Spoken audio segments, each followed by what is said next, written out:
Today's topic is on detoxification. And we detox many ways. Some of the ways that we detox is through our skin, by sweating the toxins out. Through our lymph, we clean up that metabolic waste excreted by our cells and toxins produced in the process of living. We also detox through our lungs by exhaling that carbon dioxide and the metabolic waste made by processing food and oxygen in our mitochondria that must be released from our body. We detox through our digestive tract, which removes waste from the food and drink, passing the remains out of our colon. We detox through our liver, which takes up toxins, transforms them, and excretes them through your bile into your gut to be eliminated. We detox through our kidneys, which filters waste from your blood and turns it into urine. And we detox out of our colon. So there's 4 P's, and one of them is we poop it out. We jump ahead to the 4 P's is your poop, your pee, your perspire, and your processing through your liver. So in life, we have a buildup of toxins, which leads to illness, disease, shortened lifespan, and shortened health span. And we talked about before, our lifespan is how long we live, our health span is how long we live healthy. Because we see people, once they reach a certain age, their health declines, but we want to remain our health span as long as our lifespan and grow gracefully into old age. Because we know that there is a cascade of effects when we get a toxic buildup. How one thing can overload others, and then we see symptoms because of that toxic buildup. For example, if you have lead and mercury toxins, they can lead to heart attack. We've been talking a lot about friends with heart issues, stroke, muscle breakdown, chronic fatigue, immune breakdown, messy gut, bloating, diarrhea, skin rashes, sores in the mouth, hormone, thyroid, and adrenal out of whack, brain fog, and insomnia all can be cascading down just because you have a mercury or lead toxicity. So let's clean it up. Examples of a fatty liver could drive heart disease, cancers, type 2 diabetes, dementia, and more. And that is caused by sugar and starch in our diet. So talk about cleaning up the diet. So, ways to assess if we have a toxic load. I was able to actually look inside my body and do the Genova Nutra eval,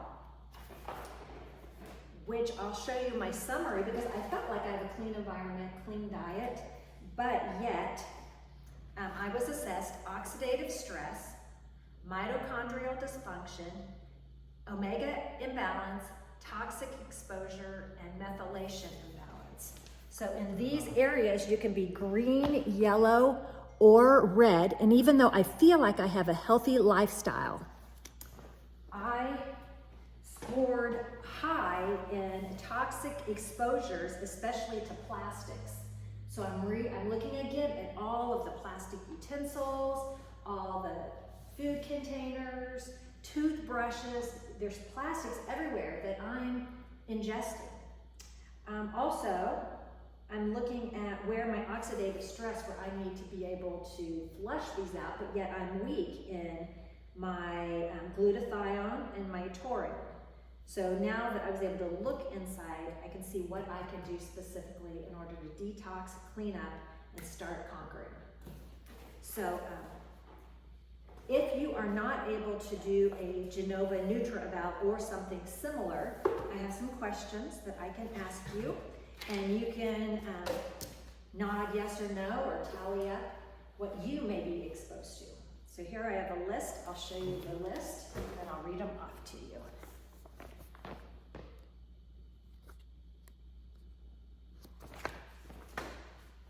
All right, look over my shoulder, Mary Kay. Mary Kay, do you have a heart? Sorry, we're getting right in with the 4 P's, poop, pee, perspire, and process. Do you have a hard time or difficult to pass bowel movements every day or every other day? No. That could be a symptom of someone who has a toxic buildup. Okay. You're constipated and you only go every other day, sign of toxic buildup.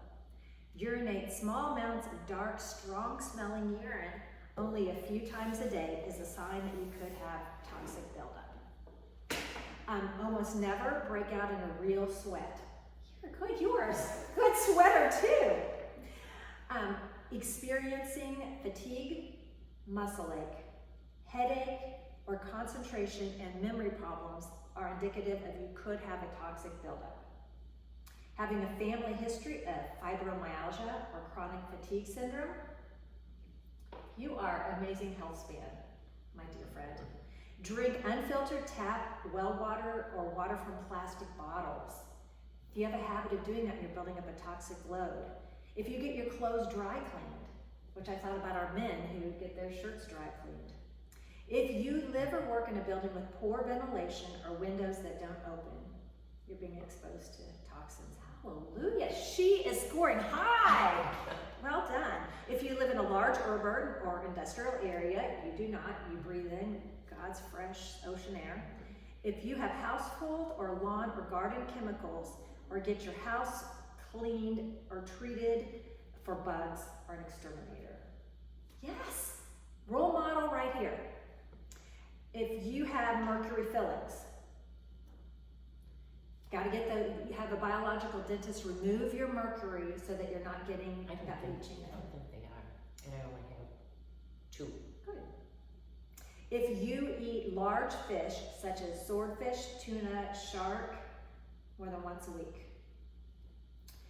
If you are exposed to gasoline, perfumes, new car smell, fabric stores, dry clean clothes, hairspray, strong odors, soaps, detergents, tobacco smoke, chlorinated water, if you're drinking that tap water, those all could lead to toxic buildup. Okay, column 2.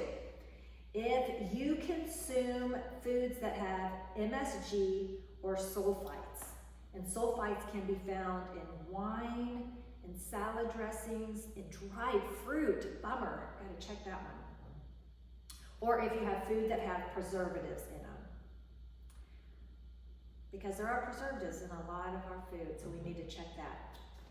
Or if when you drink caffeine, if caffeine makes you feel an increase in joint and muscle aches, or have anxiety, palpitations, sweating, or dizziness, could be indicative of there's some toxic buildup. Or if you take Tylenol, acetaminophen, acid-blocking drugs, if you take hormone modulating medications in your pills or creams, or estrogen, progesterone that is synthetic. If you take ibuprofen, you're just natural. I love it.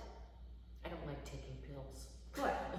If you take medications for headaches, allergies, diarrhea, or indigestion, those are not good for your system.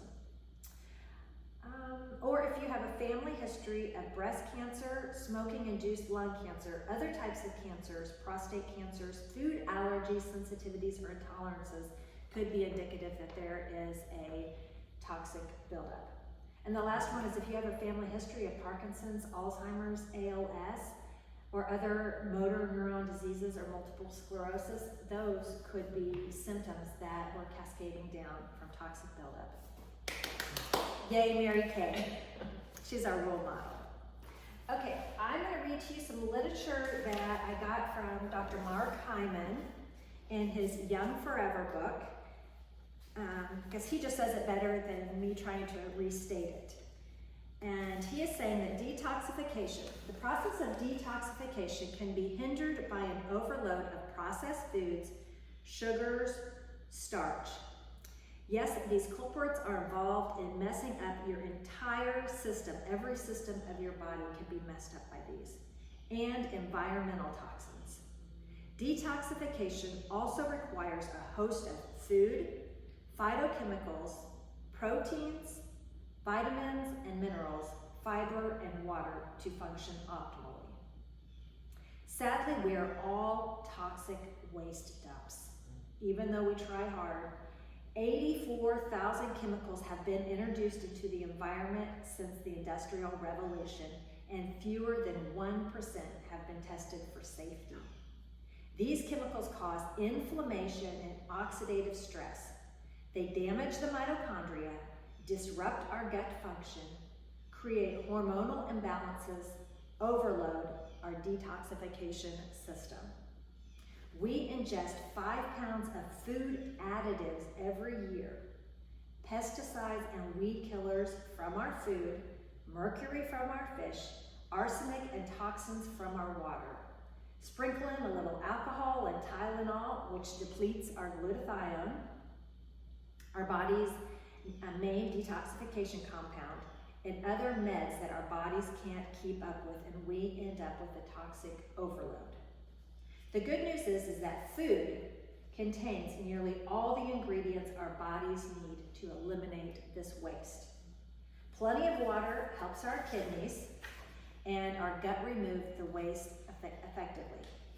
Now, fiber can move the waste products through the colon quickly, and then the liver needs help from our phytonutrients in our diet. And the foods that best boost our detox pathways are our cruciferous vegetables, which is our broccoli, collards, kale, cabbage, and Brussels sprouts, which contain sulfur compounds that enhance the production of glutathione, the most powerful antioxidant in our body. Garlic and onions also provide the sulfur that we need for detoxification. The liver also needs adequate levels of B1, B2, B3, B6, B12, folate, manganese, magnesium, zinc, selenium found in animal proteins, seafood, nuts, seeds, and green vegetables to facilitate all the chemical reactions needed for detoxification. The rich array of phytochemicals found in herbs and spices also help the liver to detox too, and Mary Kay is drinking a healthy tea drink with hibiscus and other yummy things. Curcumin, also found in turmeric, helps in detoxification and decreases inflammation. And we also need adequate amino acids from proteins that are essential for healthy detox. Green tea is a super detoxifier, which may explain why the Japanese seem to be able to detoxify high mercury in sushi better than Americans. So we have green tea. What this does is it chelates or binds to the heavy metals. Also, rosemary, ginger, cilantro, dandelion greens. I brought some of this out. If you can't get fresh, we have dandelion green powder that we can add to our tea. Parsley, lemon peel, watercress, burdock root, and artichokes are all powerful detoxifying foods that should be consumed on a regular basis. High quality proteins, phytonutrients, and vitamin and mineral rich foods, along with lots of fiber and fresh, clean water, keep our detox system humming and our toxic load low. Thank you, Dr. Mark Hyman. Next, I'd like to talk about hormesis.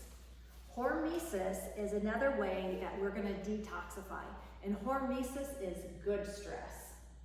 And there's many different ways that we can easily add hormesis or good stress to our bodies. Yes, exercise that we're going to be doing today, similar to high intensity interval training or strength training, is adding good stress to our bodies. Also, hormesis, what it is it increases the body's antioxidant systems and improves cognitive function and mood. Hormesis supports a healthy and diverse microbiome, reduces chronic inflammation, supports mitochondrial health and biogenesis, helps balance our hormones, lowers our cortisol, which is the stress hormone, keeps your body strong as you age, supports detoxification, circulation, and lymphatic flow, and increases overall happiness and satisfaction with life when you exercise. It protects your telomeres and increases their length. It activates sirtuins and improves longevity and health span. Hormesis improves your heart and cardiovascular health, prevents certain types of cancers, and improves outcomes during treatment, and also prevents a reoccurrence of cancer. Hormesis is a powerful treatment for diabetes, including blood sugar, and is key to improving insulin sensitivity. And last is it builds and improves muscle function and mass. Now we talked about hormesis is exercise, but hormesis is also through our feast and famine cycle called time-restricted or intermittent fasting, where we want to go 12 or 14 hours of fasting, and then we can feast on all the good foods we talked about. A third hormesis example is sauna or hot and cold plunge. So when we are in a sauna or we're exercising or exposed to heat, we are triggering heat shock proteins. So why are heat shock proteins good for us? When proteins become deformed or damaged, the aging process occurs. And we need heat shock proteins to help the proteins refold or break down to be recycled so that damaged proteins do not accumulate. Heat shock proteins activate our internal antioxidant and repair systems. And heat shock proteins reduces AGE, which is advanced glycation end products, from too much sugar binding to proteins and creating inflammation. So a little bit of heat, hormesis is good for you. That Florida sun or using a sauna. Also breath work. Breath work is hormesis because we're putting ourselves into a hypoxic or low oxygen state, pressing out that carbon dioxide and then taking in deep breaths normal than that we breathe on shallow breathing. So breath work is good for us. Additional ways of hormesis is your hyperbaric oxygen therapy, ozone therapy, which I will be presenting at our next health workshop, light therapy, phytochemicals, and intellectual challenging. That is hormesis. That is good stress to challenge our brain and do hard problems, to figure things out is good for us. What's the outcome?